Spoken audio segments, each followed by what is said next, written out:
Pour continuer notre lancée autour de l'art militaire allemand, je me suis longtemps demandé quelle serait la meilleure manière d'étudier plus en détail. Tout d'abord, j'ai pensé étudier via le blog de Norse, qui avait déjà écrit le script de la vidéo sur la culture stratégique allemande, leur arme la plus redoutée, les blindés, mais très vite, je me suis rendu compte que ce n'avait pas beaucoup de sens si je ne prenais pas le temps pour expliquer le contexte de leur utilisation. Étant donné la rupture entre l'Allemagne de 14-18 et celle de 36-45, de par les restrictions imposées par le traité de Versailles, ainsi que le l'échelle de temps trop vaste pour un final un sujet à intérêt limité, j'ai dû faire un choix. Ce choix fut de prendre le point de départ de ma série, la première fois que la Panzerwaffe a pu tester à la fois ses doctrines et ses véhicules, en l'occurrence la guerre d'Espagne, à travers le Gruppe Drone de la Légion Condor.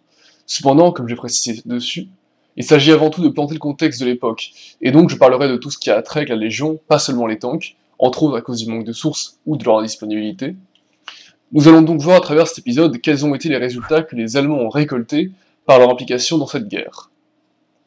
Ceci dit, nous pouvons donc désormais nous plonger dans l'épisode en tant que tel.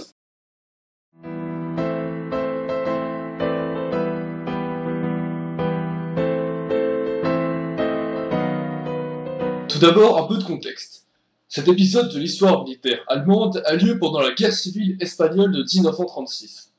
Celle-ci était la conséquence à la fois de la victoire aux élections législatives du Frente Popular, la gauche espagnole unie, et de l'échec du coup d'État fomenté par des officiers aussi bien fascistes que carlistes, un mouvement royaliste espagnol.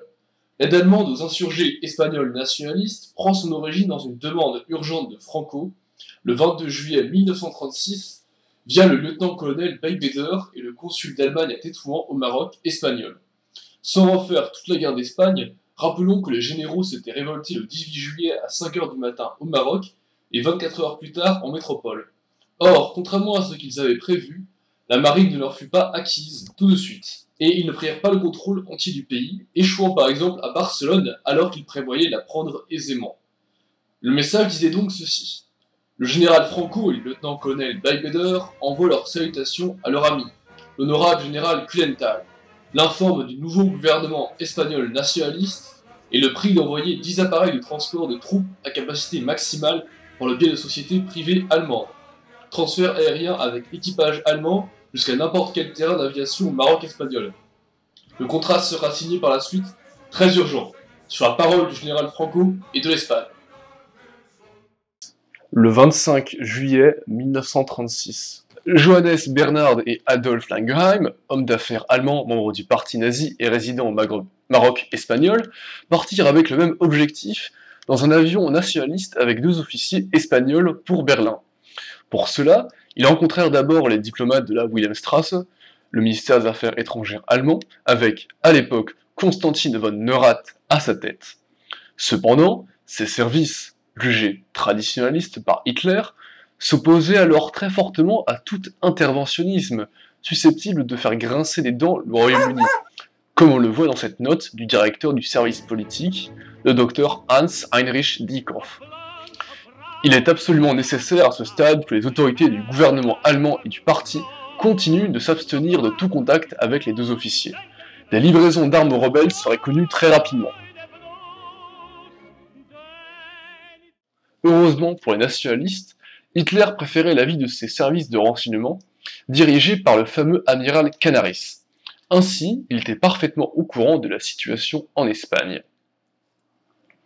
Encore une fois, ce fut donc les relations qui sauvèrent la mise des nationalistes. En effet, la Wilhelmstrasse bloquant leurs initiatives, ils durent passer par Rudolf Hess pour voir Hitler pendant un long entretien et lui remettre personnellement une lettre de Franco. Le Führer réunit alors l'état-major spécial au ministère de l'Air avec Göring et le général von Blomberg pour régler l'envoi des avions en 24 heures. Avec 20 Junkers 52, nombre 2 fois supérieur à la demande espagnole, 6 biplans Heinkel 51, 20 canons de DCA, ainsi que d'autres matériels. La Légion Condor était lancée. Nom de code de l'opération, Feuerzauber, Feu magique, le titre du dernier acte de Siegfried.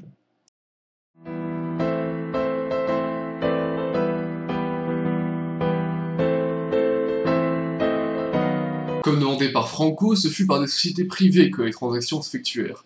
la ISMA, Hispano-Maroquine et Transportes, côté espagnol, et sa jumelle allemande la ROAG, Rohstoffe und Waren Einkaufsgesellschaft. Ces sociétés permettaient d'échanger des biens, les minerais de fer ou de cuivre, contre le matériel allemand, pour un minimum de flux monétaire à taux fixe, à raison d'un Reichsmark contre 3,4 pesetas. Les nationalistes manquaient effectivement de devises. Après la première aide accordée à Franco pour transporter ses troupes, les Allemands commencèrent à livrer régulièrement des armes et des matériels vers ces sociétés au port de Cadiz ou Lisbonne, le Portugal laissant les nationalistes utiliser à souhait. Lisbonne sera d'ailleurs appelée le port de l'Espagne. La première d'entre elles arrivant le 1er août 1936 avec les premiers Panzer I, ainsi que des canons de DCA de 20 mm et 88 mm. Le Portugal fut déterminant pour la réussite de cette entreprise, permettant une base logistique et un libre accès aux nationalistes et leurs alliés. L'arrivée de l'aide soviétique à la République espagnole le 3 novembre 1936 motiva ensuite Hitler à accroître son aide. Les premières troupes arrivèrent à la mi-novembre avec le général Sperl comme général en chef et le colonel Wolfram von Richthofen comme chef des opérations aériennes. Le 16 novembre, 5000 soldats allemands débarquèrent à Cadiz, suivis de 7000 autres 10 jours après, selon l'Eclasside de la Democracia de Gabriele Ranzato. Le colonel von Thoma, théoricien d'armes blindées, reçut lui le commandement des troupes terrestres, dont les détachements de flak, des mitrailleuses lourdes, de l'artillerie et 106 Panzer I, constituant environ 2 Panzer bataillons. Ces derniers se rassemblèrent à Cubas de la Sagra, au nord de Tolède. De même, la Légion fut dotée d'un corps de communication avec un personnel compétent et bien fourni en matériel. De nombreux ingénieurs et instructeurs civils allemands arrivèrent aussi en Espagne. La Luftwaffe en Espagne passa à 4 escadrilles de combat, composées de biplans HE Henkel 51 et par 4 escadrilles de bombardiers Junker Ju 52. Au fur et à mesure du conflit, les nouveaux appareils de la flotte aérienne allemande furent testés, comme le Juker Ju-87, le célèbre Stuka ou le Messerschmitt Bf-109. Par la même occasion, 2 cuirassiers de poche, le Deutschland et l'Admiral Scheer, avaient été envoyés en Espagne pour surveiller et calmer les ardeurs de la flotte de la République en Méditerranée occidentale. Un état-major naval fut installé sur ces navires. À la mi-octobre, le Nordseegruppe, regroupant les forces navales de surface autour de l'Espagne, consistait au Panzerschiff ci-dessus, ainsi que le croiseur léger Köln et 4 torpilleurs. Au niveau des sous-marins, 14 U-boats opérèrent au total dans les eaux espagnoles, dans le plus grand secret à partir de leur départ le 20 novembre 1936, sous le nom de code Opération Ursula, la fille de l'amiral Dönitz.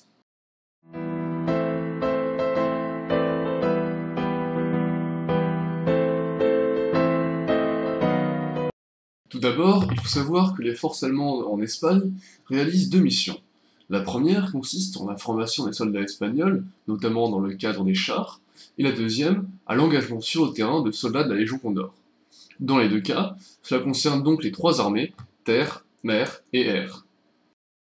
On peut aussi en ajouter une 3e mission, le soutien, celui-ci consistant en l'aide cruciale apportée par les spécialistes allemands de l'artillerie, des sapes, des transmissions, présents sur place aux forces nationalistes.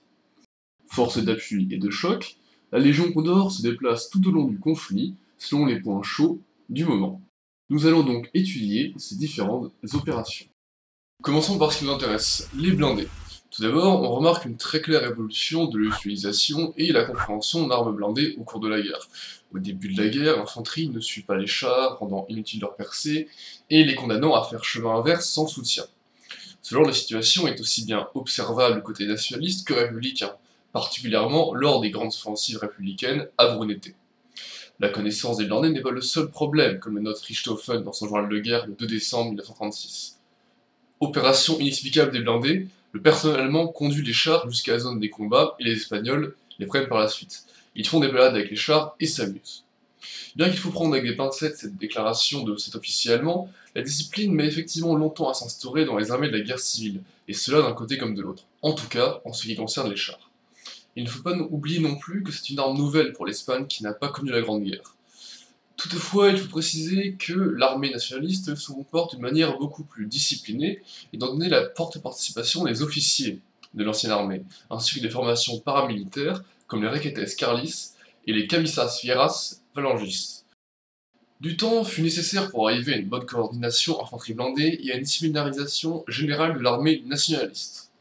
C'est également la première utilisation des blindés comme une force distincte de l'infanterie. Von Thoma expose ses vues en ce sens pour la première fois au général Varela à la bataille de Brunete en juillet 1837. Lors de l'offensive pour la mer déclenchée le 7 mars 38, Von Thoma fait avancer ses 180 Panzers en un groupement commun de 4 bataillons. Mais contrairement aux soviétiques, ceux-ci sont suivis du corps d'armée marocain. Fortement motorisé, il est alors capable d'exploiter les percées réalisées par les chars au sud de l'Èbre dans une attaque de grand style. Les 200 km séparant Saragosse de Vinaroz, premier endroit où la côte a été atteinte par les Navarrais d'Alzo Vega, ressemblent alors à une promenade de santé pour les chars de Von Thoma. 3 générations de blindés allemands passent alors par la Légion Condor, du trop sous-estimé Panzer I au Panzer III. Ce premier, rapide et léger, avec seulement 6 tonnes, est plus véloce que ses contreparties soviétiques, avec 40 km/h de vitesse, et armé de 2 mitrailleuses 7,92. Suivant l'évolution de l'arme blindée allemande, le Panzer I est progressivement remplacé par les Panzer II et III, de 10 tonnes tous les deux. De 1937 à 1938, l'effort principal est porté sur le Panzer III. La question de leur emploi réel au combat est cependant sujette à controverse pour les spécialistes. Certains arguant qu'ils n'y sont envoyés que pour des tests, d'autres qu'ils participent réellement au combat dans des actions offensives. La légèreté de ces blindés et l'industrie balbutiante allemande en la matière motive Von Thoma à offrir une prime pour chaque blindé soviétique capturé. Ceux-ci n'ont pas souffert des conditions de Versailles pendant le développement et font preuve de certaines innovations intéressantes dans le domaine du blindage et de l'armement. À la fin de la guerre, Von Thoma dispose ainsi de 60 chars regroupés en 4 compagnies de chars soviétiques. Découverte inattendue également, les canons de flak de 88 mm. Il se trouve une vocation d'anti-char improvisée. On ne sait pas qui a eu l'idée de doter ces canons anti-aériens d'obus perforants, cependant il est clair que ceux-ci ont été d'une aide appréciable face aux chars soviétiques. Employés pour la première fois verticalement face aux BT-7 et T-26 soviétiques à la bataille du Jarama, ils montrent une efficacité forçant l'admiration. Ainsi, à la bataille de l'Èbre durant l'été 38, cela a pour effet une forte augmentation de la demande en anti-aérien de la région, aussi bien pour des services d'anti-aérien que contre les chars. Cette bataille de l'Èbre marque également la fin de l'engagement terrestre des chars de Von Thoma, suite aux accords du comité de non-intervention sur l'internationalisation du conflit. Désormais, seul reste aux nationalistes la branche aérienne ainsi qu'une division italienne.